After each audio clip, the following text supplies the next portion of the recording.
Mike Baird and Luke Foley both had leadership thrust upon them, but in a few weeks they will each seek election as Premier for the first time. Mike Baird assumed the office last April after Barry O'Farrell resigned, and Luke Foley became Labor leader in December. Tonight and tomorrow we'll have a close look at the two men seeking your mandate to run the state. First, Mike Baird. State political reporter Bridget Glanville. It might be a two-horse race, but Mike Baird is galloping to the finish line. Bookmakers have him at odds of 20 to 1 to win the top job, making his rival, Luke Foley, almost unbackable. You just have to be yourself, and I love people. I love the opportunity of managing and leading people, and if I strongly believe in something, it's going to take a lot to shake me. You can only be who you are. Mike Baird won the seat of Manly in 2007. There's politics in his blood. His father, Bruce, was a New South Wales minister in the 80s and 90s. See my father go into politics, some people thought it was inevitable I would, but I ran away from it for a long time. Because I thought I'd seen all the downsides, and I thought, well, that's not for me, and I forged my own career. But inevitably, following a sort of life discussion and reflection with my wife, I viewed that I wanted to make a contribution and ended up here. Before politics, he had a successful career as an investment banker with NAB and HSBC. But after that, a remarkable diversion as he set off to Bible college to train as an Anglican minister. When I looked at becoming a minister, again, it was sort of heartfelt in the sense that I wanted to make a contribution. I didn't want to get to the end of my days and reflect back and think, well, I helped no one and did nothing. But mid-studies, it was suggested his real calling might be in politics. I wrestled for a long time on how I could make that contribution. I thought it could be in becoming a church minister. But when I was there, I started to think, well, maybe there are other places you can do that, and ultimately politics is where I came down. He's been married to Karen for more than 20 years. They have 3 children, Laura, 18, Kate, who is 16, and 12-year-old Luke.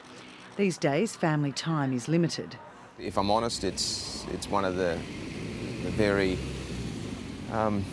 challenging and awful parts of the role. And before I came to politics, I was in a demanding role, so it's, there are life choices that you make, but it really is tough. While he's avowedly economically conservative on social issues, he's harder to classify. He's voted against gay marriage, but he's given support to medical use in cannabis.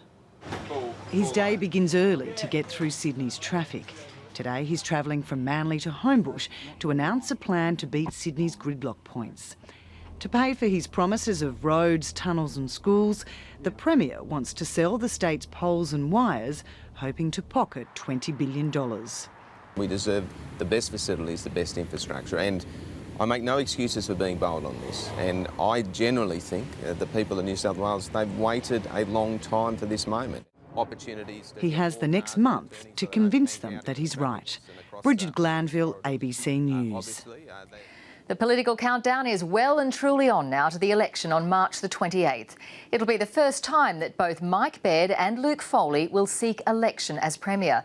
Mike Baird's been in the job for almost a year, but Luke Foley has only been Labor leader since January.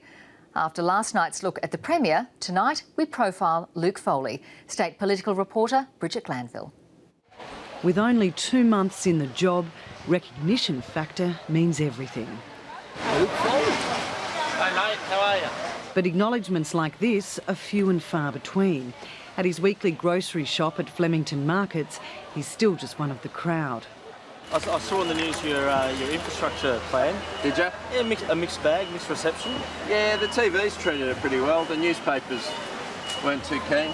Yeah. Stepping down from the upper house to contest the seat of Auburn, pressing the flesh with voters is a new experience for Luke Foley.